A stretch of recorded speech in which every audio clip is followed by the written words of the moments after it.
Olá, eu tô aqui hoje, né, sem roupa de motociclismo e tô aproveitando esse momento, né, em que eu tô sozinha aqui para falar um pouco, né, sobre essa viagem do Ushuaia que vocês estão acompanhando aqui e sobre essa pausa que eu dei, né, do último capítulo para o próximo, que é a nossa chegada ao Ushuaia, que é um dos momentos mais emblemáticos da viagem. Era um sonho do Paulo Roberto, do meu esposo, do Tiago, do Dr. Mário, que acompanhou a gente.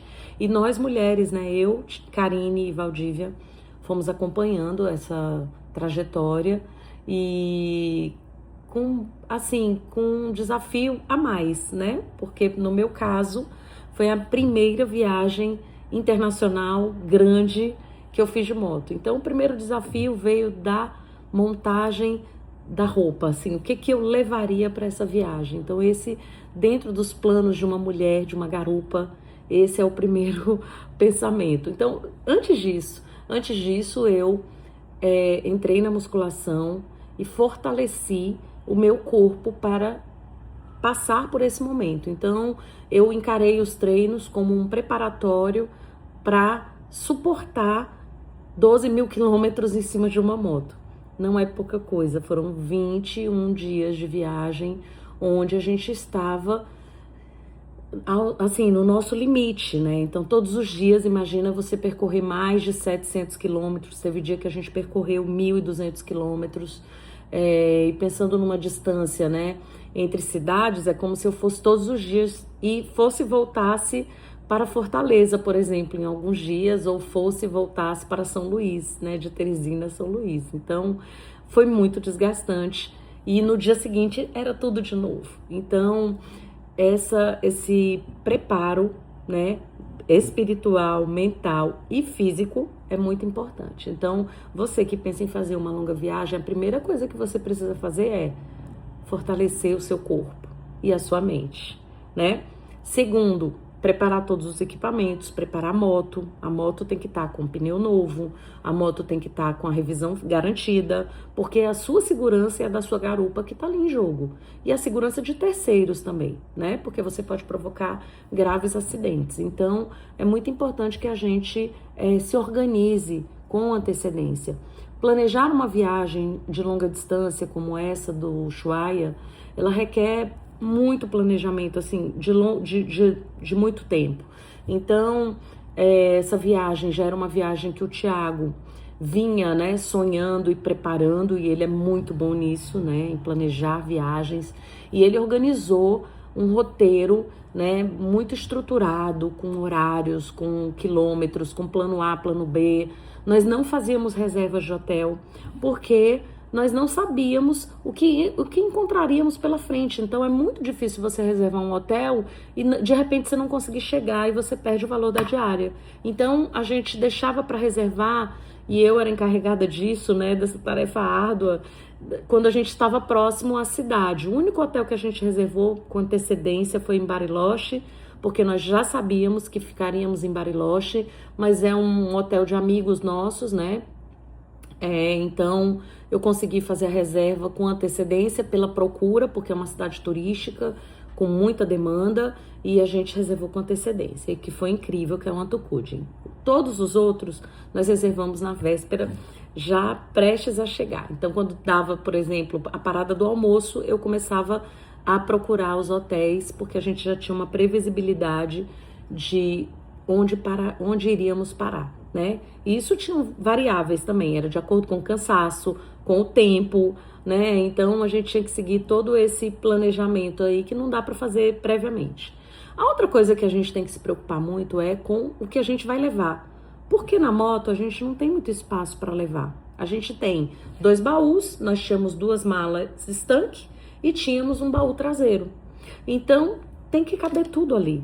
Só que você não leva só roupa, você também leva um calibrador de pneu, você leva, né, o básico. A gente também não leva ferramentas, essas coisas, mas o básico a gente precisa ter, e a gente também combinou, né, com o Tiago que nós levaríamos. Como nós tivemos um carro, que foi o do Dr. Mário, que foi como carro de apoio, a gente também tinha uma certa segurança, porque eles estariam conosco, né? Tanto que nós embarcamos a nossa moto com 20 dias de antecedência para Foz do Iguaçu, porque o tempo de cruzar o Brasil é muito grande, é muito distante. A gente mora numa ponta, né? A gente mora em Teresina e a gente teria que descer até Foz do Iguaçu e a gente levaria pelo menos 3 dias para ir, 3 para voltar, provavelmente 4 dias, né? E isso nós perderíamos 8 dias da nossa viagem. E numa viagem dessa faz toda a diferença. Não é barato, mas se você se planejar, você consegue fazer, né, de uma forma muito organizada. Então nós despachamos as motos e as nossas malas, nós levamos as nossas malas que ficam dentro do baú, nós levamos elas nas mãos, né, mas despachamos uma mala previamente pelo Dr. Mário no carro, com capacete, com jaqueta, com esse material que é mais pesado. Quando a gente chegou em Foz, nos encontramos, trocamos de roupa e aí já seguimos. Demoramos um pouco para seguir viagem, porque tivemos um imprevisto com a moto do Thiago e seguimos viagem. Dentro da nossa bagagem, o que eu levei de roupa?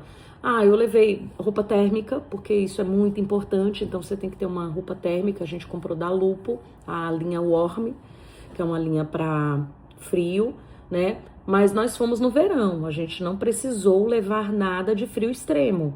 Então nós levamos roupa térmica, levamos algumas blusinhas mais quentinhas, né, para fazer sobreposição, e a roupa do motociclismo, gente, que é a que a gente usa a maior parte do tempo. Nós fizemos 3 camisetas para as mulheres, né? Nós fizemos 3 camisetas para todo mundo, mas nós mulheres tínhamos cores variadas, então nós fizemos uma preta, uma azul e uma pink, né?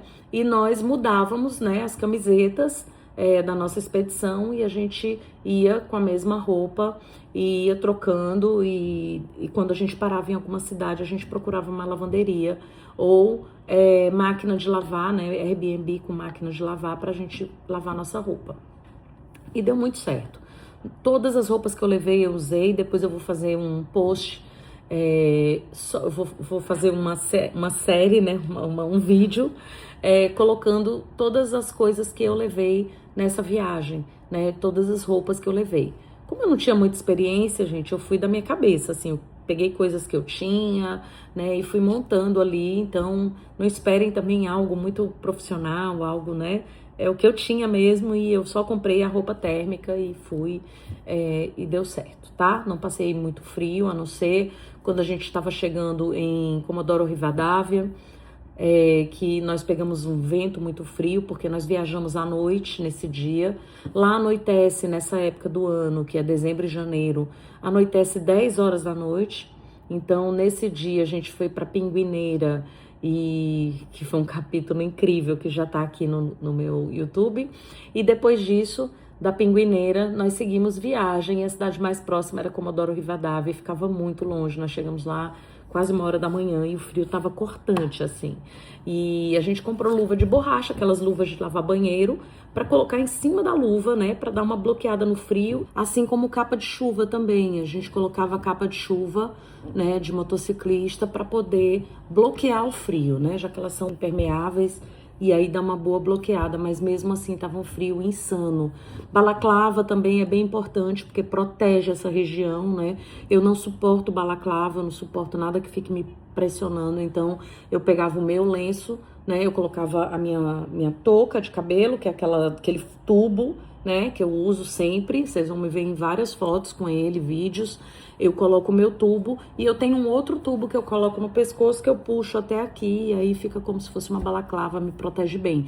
Porque pra quem tem sinusite, então, gente, o vento frio deixa as coisas muito piores e algo que a gente não quer de forma alguma numa viagem como essa, e a gente precisa cuidar muito da imunidade também, né? Tomar uns shots aí de própolis antes da viagem pra gente poder garantir a imunidade, né, e não adoecer, não gripar, principalmente durante a viagem, porque isso pode estragar os seus dias. Muito cuidado com a alimentação também, né, porque a gente para em muitos lugares e o posto IPF, né, o YPF, que a gente parava em toda a Argentina, né, que nossa, era o paraíso pra gente. Lá eles têm, né, pratos simples, mas com almôndega com espaguete, tem sanduíches com batata frita, então a gente sempre comia as mesmas coisas, para não correr risco, né, de parar em um restaurante, comer alguma coisa e passar mal. Porque também não dá, né, para parar na viagem, para ficar parando, procurando banheiro, para poder usar em caso de intoxicação alimentar. Então, a gente acabou realmente fazendo as nossas alimentações em lugares confiáveis, tá? Então, isso também é muito importante.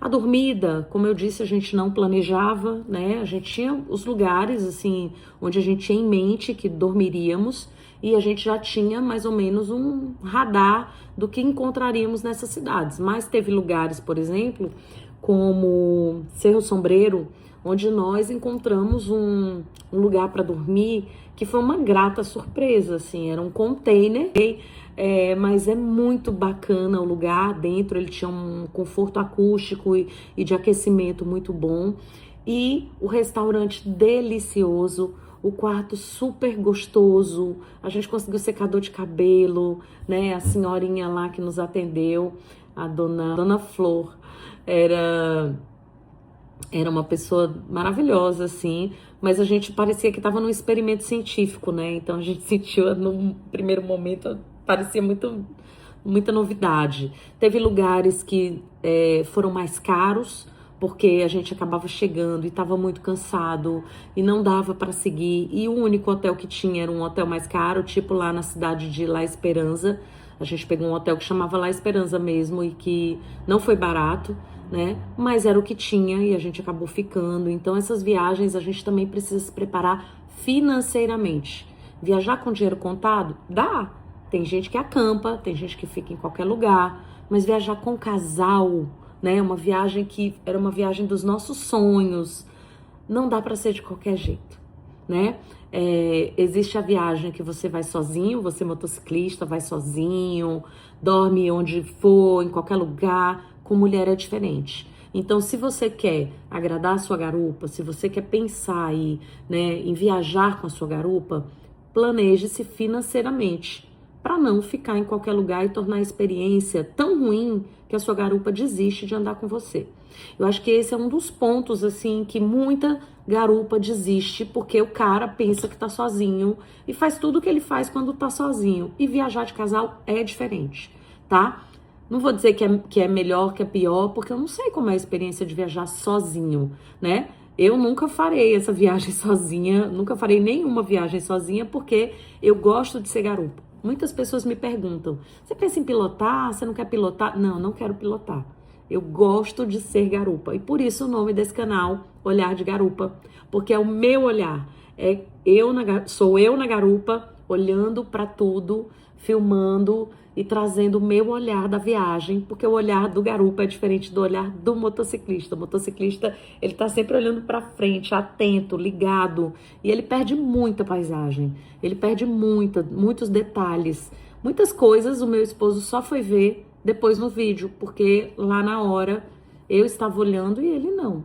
Então a gente viajou com os equipamentos também, que são muito importantes. Hoje eu já comprei um drone, um DJI 4, para as nossas próximas viagens, mas nessa viagem eu ainda não tinha o drone, mas ele já tinha uma GoPro, nós tínhamos também uma Insta360, um iPhone 14 Pro Max e um Samsung, depois eu coloco aqui na descrição. Bom, mas aí nós viajamos com esses equipamentos, então quando nós chegávamos no hotel, nós precisávamos ter uma rotina. Então, como a nossa moto ainda era a BMW 850, ele tinha que limpar a corrente, lavar a corrente e colocar óleo na corrente, porque tem que dormir assim, para de manhã a gente sair. Enquanto eles estavam fazendo isso, eu descia, né, com as nossas bagagens, eu já pegava as nossas jaquetas, Lisoforme. Lisoforme é o melhor companheiro de viagem longa. Por quê? Porque a gente sua, a gente transpira e a nossa roupa não pode ser lavada o tempo todo, né? Até porque nem seca. Então você pega o Lisoforme quando chega no hotel, passa no braço, passa na calça, deixa a roupa pendurada, pegando um ar dentro do quarto. Então, todos os dias eu fazia isso. Nós descíamos, eu pegava a nossa roupa, já colocava toda lisoforme, já deixava ela pendurada, organizada para o dia seguinte. A blusa que a gente usava, eu já botava no saquinho, já guardava. A gente pegava a blusa do dia seguinte, eu já deixava ali no ponto, tudo organizado. Sapato, a bota, meia, tudo, para na hora a gente só vestir e sair. E também colocava todos os nossos equipamentos para carregar, porque são muitos, né? Eram celulares, eram câmeras, e você precisa carregar tudo, é relógio, né? E a gente eu carregava todos os equipamentos. Então nós levamos extensão, porque nem todo hotel tem tomada perto, e às vezes você precisa, né, ouvir o despertador, colocar mais perto de você o telefone. Então eu sempre levo uma extensão, levo o T também pra gente usar nas tomadas, levo o adaptador de tomada, porque tem tomadas, né, dependendo do país que você vai, a tomada é diferente, a maioria é. Então eu levava o adaptador de tomada e levava T, extensão, porque aí eu ligava uma tomada e o resto, né, a gente usava o T e a extensão. Também, então, carregava todos os equipamentos, né? E dormíamos o mais cedo possível. Tentávamos não comer comidas pesadas à noite, até para facilitar a digestão e a gente não ter, né, incômodos noturnos. E de manhã a gente saía, tomava... Muitas vezes a gente nem tomava café, porque a gente saía mais cedo do que o café do hotel. Não dá para esperar, e a gente parava, né, depois de alguns quilômetros para tomar o café no YPF. E aí, gente, qual é o aprendizado, né, que a gente leva de uma viagem dessa? Primeiro que é muito incrível. Muitas pessoas me perguntam, né, você não tem medo? Eu tenho medo. Você sempre gostou de moto? Não, gente, eu tinha pavor. Eu era muito medrosa, eu tinha muito medo de moto, eu tinha muito medo de acidente, e eu continuo tendo. E o medo é bom, porque o medo faz com que você tenha mais cuidado. Mas o medo não pode te bloquear. A gente não pode deixar de viver por medo de morrer. Então foram muitas reflexões que me fizeram sentar numa garupa, confiar no meu piloto, né, que é uma pessoa que eu sei que me ama, que é responsável, que cuida de mim, né, e que toma todos os cuidados possíveis. Mas eu não posso, né, eu não tenho controle sobre o outro, sobre quem tá vindo na contramão. Então, direção defensiva sempre, né, sempre pensar em todas as possibilidades, mas entender que não podemos deixar de viver por medo de morrer. E foi isso que me fez, né, sentar na garupa e topar um desafio como esse. Foi o maior desafio da minha vida, porque eu nunca me imaginei, eu nunca fui aventureira. Então, hoje, eu posso dizer para vocês que foi a melhor experiência da minha vida, foi a melhor viagem da minha vida, porque tem uma série de coisas, né, que você vai vivendo ali, que você vai vendo, fazendo parte da natureza, né? É muito diferente de viajar de avião, é muito diferente de você chegar, é sobre o destino. Às vezes a pessoa fala assim, eu vou para o Ushuaia, pega um avião, desce no Ushuaia. Você não vai ver nem um centésimo do que nós vimos, porque você vai chegar lá. E não é sobre chegar, é sobre a estrada, é sobre o que você vai ver na estrada, as experiências. Nós passamos por lugares que vocês ainda vão ver aqui. A gente passou por El Chaltén, El Calafate, cidades que eu falei assim, eu quero voltar, porque eu nunca vi lugares tão lindos, né? O Fitzroy, né, que é uma montanha belíssima, e Bariloche, a Rota dos Sete Lagos. Gente, lugares que eu já tinha ido, inclusive a Bariloche, eu já tinha feito a Rota dos Sete Lagos de carro, mas nada como ir de moto. É muito diferente. Então, se joga. Você que tem aí um marido que curte moto, que quer fazer uma aventura, começa de pouquinho, vai tomar um café da manhã com ele, sabe? Se equipa, porque o equipamento é muito importante. Nós investimos desde o começo em bons equipamentos. Então, é um bom capacete, é uma boa luva, é uma boa jaqueta, é uma bota para o homem que está na frente, a bota de cano longo. Por quê? Porque pedra, né? O nosso amigo Thiago foi mordido de cachorro. Ele tava com uma bota com cano um pouco mais curto. O cachorro veio na perna dele e mordeu. A gente teve que ir para o hospital, tomar vacina e tudo mais. Algo que, se talvez ele tivesse com uma bota de cano um pouco maior, não tivesse acontecido. Então, os caminhões jogam pedra, viseira sempre fechada, né? Porque você pode, né? Além de sofrer multa, não é pela multa, é igual o cinto de segurança. É a sua proteção. É por você. Então, você tem que se proteger. Tem gente que não gosta de usar luva. Quando você cai no chão, a primeira coisa que você põe no chão é a mão. Então, você tem que usar uma luva, tá? Tem gente que usa protetor de coluna, né? Eu não uso, mas a minha jaqueta tem a proteção, né? De ombro, de cotovelo, né? E de coluna. Gente, eu espero ter ajudado, né? Você, garupa, você, esposa, né? Te dar um pouquinho de coragem. Meu Instagram é Vanessa Castro GV. Se você quiser falar comigo, né, trocar uma ideia, manda mensagem para mim lá no direct, porque eu posso, né, te dar algumas dicas e te dar um pouquinho mais de coragem sobre essa aventura que eu vivi e que vai ficar para sempre gravada na minha memória. E a gente já está planejando outras viagens, porque o céu é o limite, né? Nossa primeira viagem longa foi essa. E a gente pretende fazer muitas outras, se Deus quiser. Então é isso. Saudações. Um feliz ano novo para todos. Um 2026 repleto de boas estradas, né? E seguimos. Em breve, nova aventura aqui no canal. A nossa chegada a Ushuaia. E o que vem pela frente, que é muito mais emocionante do que a gente já postou aqui, né? Eu vou trazer muito mais conteúdo, mas tá em produção. Já já chega para vocês. Um beijo.